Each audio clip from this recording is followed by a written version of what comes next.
تو دوزخ کا بیان چل رہا ہے، اور قرآن مقدس میں اللہ فرماتا بے شک تیرا رب کا پکڑ بہت سخت ہے۔ اللہ جب ڈھیل دیتا ہے تو بندہ گناہوں میں اکڑ کر رہ جاتا ہے، لیکن جب رب تبارک و تعالیٰ گرفت فرماتا ہے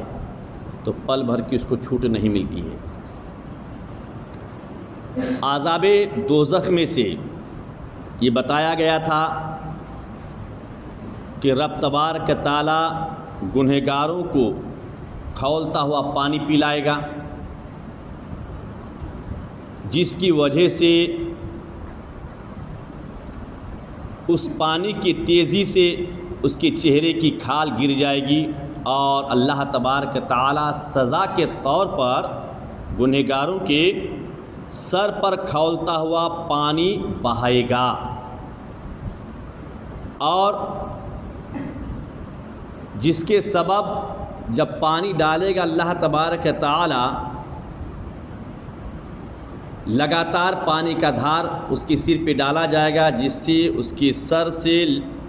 چمڑی اور گوشت ڈائریکٹ اس کے پیر کے پاس آ جائے گا، اور جب پیاس کی وجہ سے پانی مانگے گا گنہگار، تڑپے گا، تو رب تبارک و تعالیٰ پینے کے لیے جہنمیوں کے بدن کے پیپ عطا کرے گا، گلاس بھر بھر کے زخم کے مواد، پیپ، پھوڑے، پھنسی، اس سے جو پیپ بہتا ہے وہ پیپ گلاس بھر بھر کے اللہ تبارک و تعالیٰ حکم دے گا کہ اس کو جہنمیوں کے جسم کا پیپ پینے کے لیے دو۔ یہ ہے اللہ کی نافرمانی کی سزا۔ زمین پر انسان کھلے عام زندگی گزارتا ہے، انسان گناہوں میں ڈوب کب جاتا ہے جبکہ عذاب حشر اور عذاب قبر اور اللہ کے عذاب کو بھول جاتا ہے کہ اللہ تبارک و تعالیٰ کبھی مجھ کو گرفت میں نہیں لے گا۔ اور یہ کہا گیا تھا کہ رب تبارک و تعالیٰ قیامت کے میدان میں جہنمی جب بھوک سے تڑپے گا تو رب تبارک و تعالیٰ کھانے کے لیے اسے تھوڑ کا پھل عطا کرے گا۔ وہ ایسا پھل ہوگا کہ اس کا ایک قطرہ اگر دنیا میں آئے تو اس کی سوزش اور بدبو سے تمام اہل دنیا کی معیشت برباد کر دے گا، اور وہ پھل گلے میں جا کر پھندا ڈالے گا، پھر اس کے اتارنے کے لیے جہنمی پانی مانگے گا۔ جب پھل اٹک جائے گا، اس کے کانٹے چپ جائیں گے، پھل اٹک جائے گا، نہ اس کو اگلتے آئے گا نہ نگلتے آئے گا، تو نگلنے کے لیے پانی طلب کرے گا، تو رب تبارک و تعالیٰ پھر اس کو اب پانی پینے کے لیے وہی کھولتا ہوا پانی عطا کرے گا، کھولتا ہوا پانی دے گا۔ وہ پانی منہ کے قریب آتے ہی منہ کی ساری کھال گل کر اس میں گر پڑے گی، اس پانی میں۔ کس قدر بھیانک سزا ہے اللہ! لیکن پھر بھی انسان ہے کہ گناہوں میں ڈوبا ہوا ہے، نماز سے دور، ماہ رمضان کے روزہ سے دور، مکمل زکوٰۃ کو ادا نہیں کرتے صاحب نصاب، ایک دوسرے کے حق مارنا، زمین دبانا، برائی میں ڈوبا ہوا، زناکاری، بدکاری، کس قدر انسان گناہوں میں ڈوبا ہوا ہے۔ اور پیٹ میں جاتے ہی وہ پھل پیٹ میں جاتے ہی آنتوں کو ٹکڑے ٹکڑے کر دے گا، ٹکڑے ٹکڑے کر دے گا، اور وہ شوربے کی طرح بہہ کر قدموں کی طرف نکلے گی، شوربے کی طرح بہہ کر قدموں کی طرف نکلے گی۔ اور پیاس اس بلا کی ہوگی کہ اس پانی پر ایسے گر پڑیں گے جیسے تونس کے مارے ہوئے، یعنی پیاس کے مارے ہوئے اونٹ پانی پر ٹوٹ پڑتے ہیں، اس طرح اس پانی میں، اس گرم کھولتا ہوا پانی میں پانی پر ٹوٹ پڑیں گے جہنم میں، اس قدر بلا کی پیاس ہوگی۔ اور کفار جان سے عاجز آ جائیں گے، جو کفار ہوں گے، کافر ہوں گے، وہ عذاب کے مارے اپنی جان سے عاجز آ جائیں گے۔ پھر وہ کفار سارے باہم مشورہ کریں گے، مشورہ کر کے داروغہ جہنم حضرت مالک کو پکاریں گے،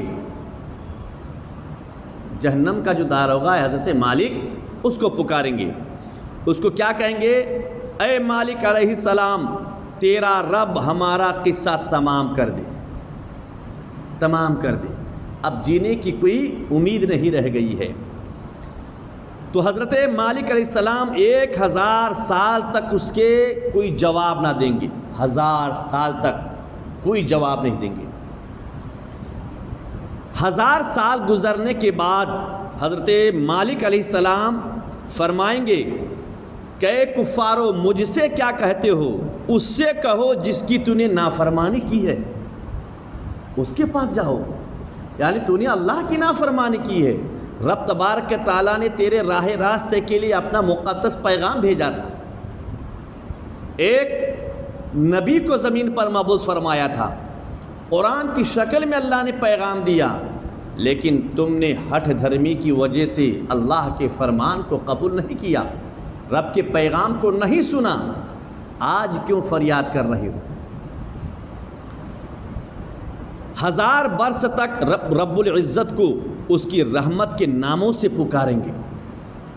جب حضرت داروغہ جم حضرت مالک علیہ السلام کہیں گے کہ جس کی نافرمانی کی ہے اس کو سناؤ، اس کو پکارو، تو 1000 سال تک اللہ تبارک تعالیٰ کے مقدس نام کو اس کی رحمت کے ناموں سے پکاریں گے، اور رب تبارک تعالیٰ پھر 1000 سال تک کوئی جواب نہیں دے گا، 1000 سال تک۔ پھر 1000 سال گزرنے کے بعد اللہ فرمائے گا دور ہو جاؤ، اے میرے نافرمان بندو، دور ہو جاؤ، جاؤ جہنم میں پڑے رہو، مجھ سے بات نہ کرو، مجھ سے بات نہ کرو۔ اس وقت کفار ہر قسم کی خیر سے نا امید ہو جائیں گے، تمام بھلائی سے نا امید ہو جائیں گے، چونکہ کہیں اس کی بات نہیں بنے گی، کوئی بچانے والا نہیں ہوگا، چونکہ اگر مومن ہے، گنہگار ہے تو اس کو بچانے کے لیے نبی ہے، مومن ہے، خطا کار ہیں تو اس کو بچانے کے لیے انبیاء اور اولیاء کی جماعت ہوں گی،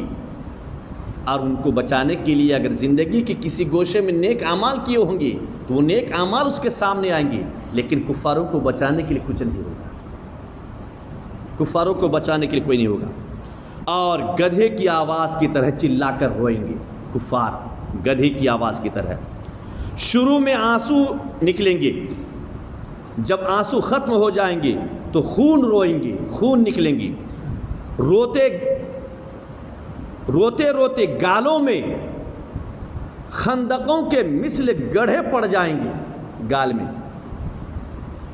گڑھے پڑ جائیں گے، کھڈے پڑ جائیں گے،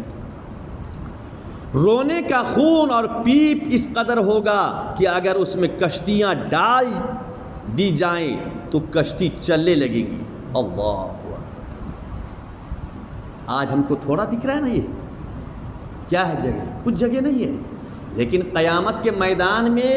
عذاب الہی کی وجہ سے رو رو کر خون کی آنسو روئیں گے، رونے کے بعد جب خون ختم ہو جائے گا، اس قدر اتنا بڑا گڈھا گال میں پڑ جائے گا کہ اس میں خون اور پیپ جمع ہو جائے گا، اور اس قدر جمع ہوگا کہ اگر اس میں کشتی ڈال دی جائے تو کشتی چلنے لگے گی۔ بتائیے، جہنمیوں کی شکلیں ایسی ہوں گی کہ اگر دنیا میں کوئی جہنمی اسی صورت پر لایا جائے تو تمام لوگ اس کی بدصورتی اور بدبو کی وجہ سے مر جائیں گے۔ کس قدر بھیانک ہے! لہٰذا ہمیں چاہیے کہ اللہ تبارک تعالیٰ کی بارگاہ میں کثرت سے توبہ کریں، نماز کی پابندی کریں، ایمان و عقیدہ کو صحیح